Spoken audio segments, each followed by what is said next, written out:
انتي صاحبتي واختي. انتي مش مجرد صاحبتي وبس، ده انتي صاحبتي واختي وامان سري.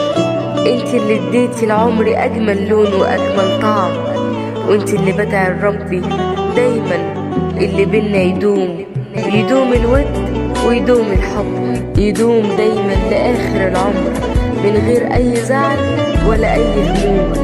بتمنالك يا صاحبة عمري كل الخير، وبدعي لربي دايما عمرك ما تشيلي اي هموم. كله بيتغير يا صاحبتي الا صداقتنا دايما هتدوم.